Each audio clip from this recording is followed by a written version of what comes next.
नमस्ते, नमस्कार, जय हिंद साथियों। बिहार लोक सेवा आयोग की कई परीक्षा कोचिंग माफिया, शिक्षा माफिया या यूं कहें कि सेटिंग गेटिंग के तहत उनके जद में जा चुकी थी। ये बात हम नहीं, बिहार आर्थिक अपराध इकाई की टीम और आर्थिक अपराध इकाई की डीआईजी साहब ने अपने प्रेस कॉन्फ्रेंस में सभी बातों का खुलासा किया। पूरी तरीके से आपको बता दें कि खासकर दो परीक्षाएं एईडीओ यानी सहायक शिक्षा विकास पदाधिकारी, इसकी परीक्षा 14 अप्रैल से लेकर 21 अप्रैल तक हुई थी और लगभग 935 पद की परीक्षा हुई थी। 10 लाख से ज़्यादा अभ्यर्थी इस परीक्षा में शामिल हुए थे और जिसको रद्द करना पड़ा। इसके साथ साथ सहायक लोक अपशिष्ट पदाधिकारी, इसकी भी परीक्षा हुई थी और दोनों परीक्षाओं को रद्द करने का फैसला बीपीएससी ने किया। जैसा कि साथियों पता है कि बीपीएससी ने पहले कहा कि इस तरह की कोई चीज़ नहीं हुई है, कहीं से कोई धांधली सेटिंग की शिकायत नहीं आई है। इसके बावजूद भी बड़े पैमाने पर धांधली सेटिंग की शिकायत जो है अभ्यर्थियों को मिल रही थी और अभ्यर्थियों ने जांच की मांग आर्थिक अपराध इकाई और बिहार सरकार से किया। बिहार सरकार ने फौरन कार्रवाई करते हुए आर्थिक अपराध इकाई को एसआईटी टीम गठित करने का निर्देश दिया और एसआईटी टीम ने बिल्कुल स्पष्ट कर दिया कि दोनों परीक्षा, खासकर एईडीओ और लोक अपशिष्ट पदाधिकारी, दोनों परीक्षाओं में धांधली और सेटिंग हुए हैं। पेपर लीक की बात सामने आई है और दोनों पेपर को रद्द किया गया। इसके लिए बिहार के मुख्यमंत्री जी को बहुत बहुत धन्यवाद कि आपने उचित कदम उठाया और सही समय पर उठाया। साथियों, आज बहुत ही दुर्भाग्यपूर्ण है कि जिस प्रकार से आर्थिक अपराध इकाई ने दोनों परीक्षाओं के हवाले से ये बताया है कि बायोमेट्रिक कंपनी के ठेके के द्वारा ये सारी चीज़ें संचालित हो रही थी और बायोमेट्रिक कंपनी जो ब्लैकलिस्टेड कंपनी है, राजस्थान की एक कंपनी है जिसको दिया गया ठेका, और बीपीएससी के अधिकारियों और कर्मचारियों की भूमिका की भी जांच चल रही है।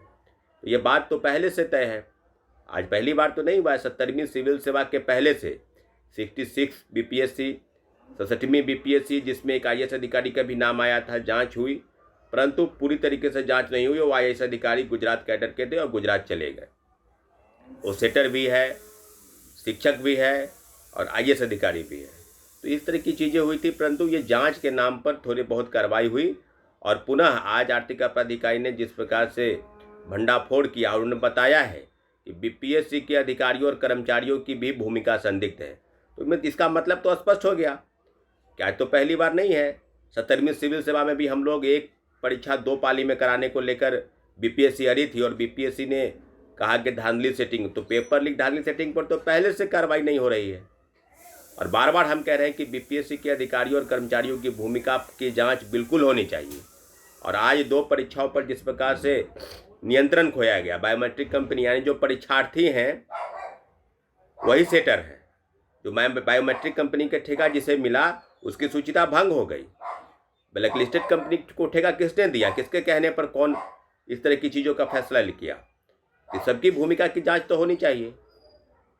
और आज जिस प्रकार से आर्थिक अपराध इकाई ने एक जांच का दायरा बढ़ाया है, तो बीपीएससी के अधिकारियों कर्मचारियों के बिना मिली भगत ये संभव नहीं। कई परीक्षाएं बीपीएससी द्वारा आयोजित होती है। टीआरई 2 के भी पेपर लीक थे, जांच हुई, पता चला। टीआरई 3 के भी पेपर लीक थे, हजारीबाग से सैकड़ों लोगों की गिरफ्तारी हुई। तो बिना बीपीएससी के अधिकारियों और कर्मचारियों की भूमिका कैसे पेपर लीक हो जाएगा? कहाँ से प्रश्न पत्र छपते हैं, कौन कंपनी को ठेका मिलता है, कौन प्रिंटिंग प्रेस में जाता है और कहाँ से उसका ट्रांसपोर्टेशन होता है, तो सारी चीज़ों की जानकारी तो बीपीएससी के पास होती है और बीपीएससी के अधिकारियों कर्मचारियों की मिली भगत के संभव नहीं है। तो आर्थिक अपराध इकाई को चाहिए कि पूरे बीपीएससी के चेयरमैन से लेकर secretary, deputy director, director, examination controller और सभी लोगों से पूछताछ की जानी चाहिए कि एक जो कमेटी बनती है और जिस कमेटी के आधार पर सारे फैसले होते हैं, तो सारी चीज़ें कैसे संभव है। ये बात बिल्कुल सही है कि अभ्यर्थियों द्वारा और हम लोगों द्वारा जो आरोप लगाया जा रहा था कि दूध की रखवाली उसी बिल्ली को दी जाए, तो इस निश्चित रूप से बीपीएससी के अधिकारियों और कर्मचारियों की मिली भगत से ये संभव नहीं है। बड़े पैमाने पर धांधली और सेटिंग, कोचिंग माफिया, शिक्षा माफिया और जो इस तरह के रैकेट जो चल रहा है बिहार ही नहीं पूरे देश में, इसमें एक नेक्सस जो काम कर रहा है, उसके अंदर बीपीएससी और कई आयोग और संस्थान के जो बड़े अध्यक्ष और सचिव से लेकर उनके कर्मचारी अधिकारी हैं, उनकी मिली भगत इस मामले को लेकर है। और आर्थिक अपराध इकाई सारे मामले पर सारी बिंदुओं की जांच कर रही है, लेकिन इतना ज़रूर है कि बड़े अधिकारियों की मिली भगत संभव नहीं है। इसलिए बड़े अधिकारियों से पूछताछ हो और अगर वो संलिप्त है तो उनके ऊपर ठोस कार्रवाई करें, ताकि आगे किसी भी परीक्षा में धांधली सेटिंग की कोई भी नौबत ना आ सके।